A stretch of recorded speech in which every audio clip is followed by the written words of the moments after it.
রঙের উৎসবের দিনে বেরঙিন গোটা পরিবার, কারণ বাড়ির ছোট্ট পুত্রবধূ বিশাখা লোহার মরণ ব্যাধি ক্যান্সারে আক্রান্ত। একসময় যা জীবন কাটতো সংসারের ছোটখাটো ব্যস্ততায়, সন্তানদের ভবিষ্যৎ নিয়ে ভাবনায়, আজ সেই বিশাখা লোহার মৃত্যুর মুখোমুখি। কাকসা ব্লকের পানাগড় গ্রামের খেটে খাওয়া পরিবারের এই গৃহবধূ বর্তমানে মরণ ব্যাধি ক্যান্সারের সঙ্গে লড়ছেন। তবে তার সবচেয়ে বড় লড়াই এখন জীবন নয়, চিকিৎসা ব্যয় বহন করার সংগ্রাম। এই ব্যয়বহুল চিকিৎসা চালানোর মতো সামর্থ্য নেই বিশাখা লোহারের পরিবারের। তার স্বামী কৃষ্ণ লোহার পেশায় সামান্য রাজমিস্ত্রির লেবার। গ্রামে রাজমিস্ত্রির সাথে কাজ করে 6 জনের সংসার চালান তিনি যা আয় হয় তা দিয়ে কষ্টে চলে সংসার। সেখানে 7 থেকে 8 লাখ টাকা চিকিৎসা ব্যয় বহন করা তার পক্ষে প্রায় অসম্ভব। কৃষ্ণ লোহার কাতর কণ্ঠে বলেন, স্ত্রীর চিকিৎসা করাতে প্রায় 7 লক্ষ টাকার প্রয়োজন।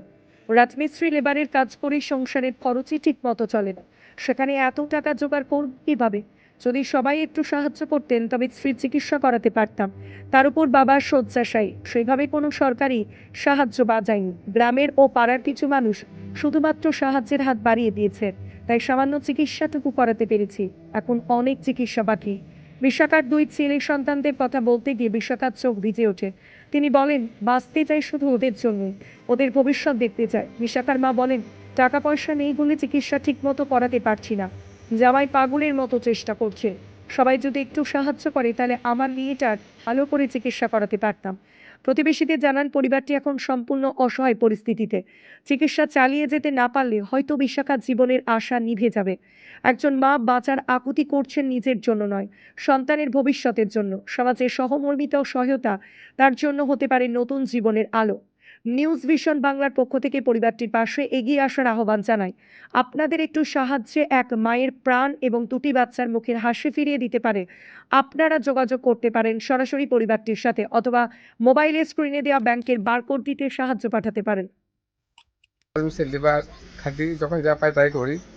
এই 8-10 হাজার খরচা হয়ে গেছে। তবে ওই নামে কি করে চালাবো? আর এই বাবা শরীর খুবই খারাপ। এই ক্যান্সারে কতটা খরচা বলেছে ডক্টর? ডক্টর তো এখন খরচা তো 10 হাজার টাকা বেড়েই গেল। এখনো চিকিৎসা চলছে, আচ্ছা, এখনো উঠি আছে। মানে ম্যাক্সিমাম 5-10 লাখ টাকা খরচা আছে। হ্যাঁ, এখনো বলা যাবে না কত খরচা এখন। আর আপনি কি কাজ করেন? আমি রাজমিস্ত্রি লেবার কাটি, যখন যা পাই সেগুলোই করি। আর এই পুরো সংসারটা আপনার উপরে আছে? পুরো আমার উপর, দায়িত্বটা আপনার উপরে আছে। হ্যাঁ। আর ঘরে কারো ইনকাম নাই? না না, বাবা অসুস্থ, এমনিতেও কাজ করে না। বাবা খুবই অসুস্থ। এই ক্যান্সার নিয়ে আপনার যে ওয়াইফ আছে, কতদিন দিয়ে ইনি পেশেন্ট আছেন? পেশেন্টটা মোটামুটি 2 বছর হতে যাচ্ছে। 2 বছর দিয়ে 2 ডক্টরকে। বছরে ডাক্তার সঙ্গে কি করে চলবে? আচ্ছা, এখন আপনি কি চাইছেন? এই চার্জ কিছু সাহায্য পাওয়া যায় ক্যান্সারের জন্য? ক্যান্সারের জন্য। আপনার নাম ও পরিচয়?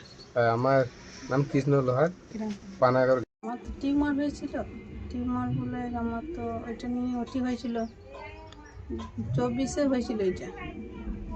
মানে তারপরে কতদিন পর জানতে পারলেন? ও জানতে পারলো যখন ওটিটা হলো, 22 রিপোর্টে ধরা পড়লো যে ক্যান্সার। কোথায় করাইছিলেন ওটি? মেডিকেলে করেছিলাম, গৌরীদেব মেডিকেলে। তারপরে ওইখানে হসপিটাল কর্তৃপক্ষের সঙ্গে কি কথা বলেছিলেন? বললো যে এমনি ওটি, মানে ওরা তো বলেছিল ভিতরে ওইটা তো দায়িত্ব নেবে না, এবার ধরো ওইটার মধ্যে কি হবে, আর ওইটাতেই বেরিয়ে গিয়েছে। এমনি সরকারি তরফ থেকে কোনো সুযোগ সুবিধা? না, সরকারি তো এখন কিছু পাইনি। কি চাইছেন? চাইছি যদি কেউ ট্রিটমেন্টটা হচ্ছে, তো রিপোর্টে তো প্রচুর লাগছে না আমার, যদি কেউ সাহায্য করে, মানে সাহায্য করলে। বাড়ির কন্ডিশন কেমন? মানে বাড়ি দিন চলছে? কন্ডিশন বলতে শ্বশুরমশাইয়ের শরীর খারাপ, শ্বশুরমশাইয়েরও খুব খালি অবস্থা খারাপ, এবারে শ্বশুর। আপনার বাড়ি? বাড়ি পানাগড় গ্রাম। আমি ওই যতটুকু পারি করি আসি, বলে মা আমার শাশুড়ি নাই, এখানে সাহায্য করে দাও, ঘরে কাজ যেগুলো করে দিচ্ছি। তারপরে ধরো মেয়েটা কিছু করতে পারে না, তাই সাহায্য, ধরো সবাই সাহায্য করে, মেয়েটা যদি এখানে ভালো হয় তার জন্য চলে। আমাদের একটাই ধরা রোজগারে, এদিকেও সাহায্য করে সরকার থেকে, তাহলে ভালো হবে। রোজগারে তো আর কেউ নাই, কষ্ট আমাদের সংসার চলছে। আপনার নাম? আমার মঙ্গলা লোহার।